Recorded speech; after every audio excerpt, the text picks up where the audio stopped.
লবণ পানি দিয়ে গোসল করলে ত্বক পরিষ্কার হয়, শরীরের ব্যথা বেদনা দূর হয়, এই বিষয়টা উল্লেখ করা হয়েছে।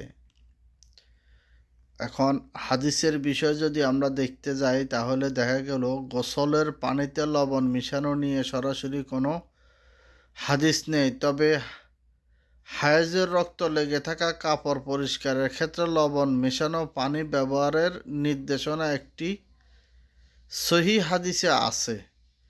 সহিহ হাদিসের নাম হচ্ছে সুনান আবু দাউদ।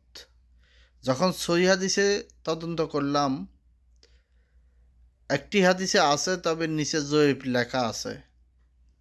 তবে এই বিষয় এটা নয়, বিষয়টা হচ্ছে লবণ পানির উপকারিতা কি, যা থেকে শরীরের ক্লান্তি দূর করা, রক্ত সঞ্চালন বৃদ্ধি ও ত্বক পরিষ্কার করার মতো উপকারিতা পাওয়া যায় বলে প্রচলিত বিশ্বাস আছে।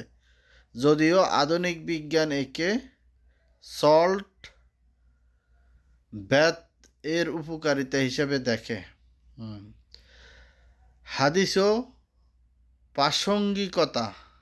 সাহাবীর ঘটনা। রাসূলুল্লাহ সাল্লাল্লাহু আলাইহি সাল্লামের এক সাহাবী, যিনি হায়েজ মাসিক অবস্থায় ছিলেন, তিনি রক্ত লাগা কাপড় ধোয়ার জন্য লবণ মেশানো পানি ব্যবহার করার কথা বলেছিলেন এবং মৃত্যুকালে তিনি তার গোসলের পানিতে লবণ মেশানোর জন্য ওসিয়ত করে যান।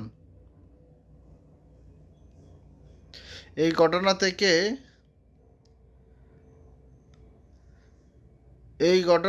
শারীরিক উপকারিতা। এই ঘটনা থেকে অনুপ্রেরিত হয়ে অনেকেই মনে করেন লবণ মিশ্রিত পানি পেশির ব্যথা কমানো, রক্ত সঞ্চালন বাড়ানো এবং শরীরের সতেজ করতে সাহায্য করে, যা পরিষ্কার পরিচ্ছন্নতা একটি অংশ। আধুনিক ব্যাখ্যা উপকারিতা। মানসিক চাপ ও ক্লান্তি দূর করে লবণ পানি গোসলে মনকে শান্ত করে এবং মানসিক চাপ কমায় বলে বিশেষজ্ঞরা বলেন।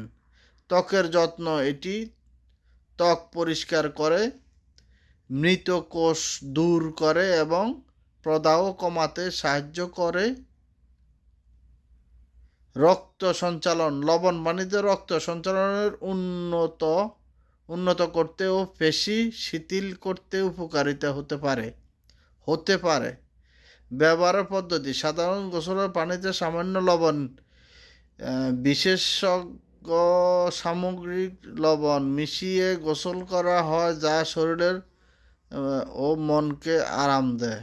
সুতরাং সরাসরি গোসলের পানিতে লবণ মেশানোর হাদিস না থাকলেও একটি প্রাসঙ্গিক হাদিস ও আধুনিক স্বাস্থ্য উপকারিতার কারণে এটি একটি প্রচলিত ও উপকারিতা পদ্ধতি হিসাবে বিবেচিত হয়।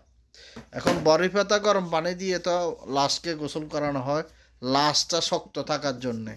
যদি লাশটা শক্ত থাকার জন্যে বরফ পাতা গরম পানি দিয়ে গোসল করতে হয়, তো সাধারণ মানুষও গোসল করলে তার শরীরে শক্ত থাকবে, পরিষ্কার হবে।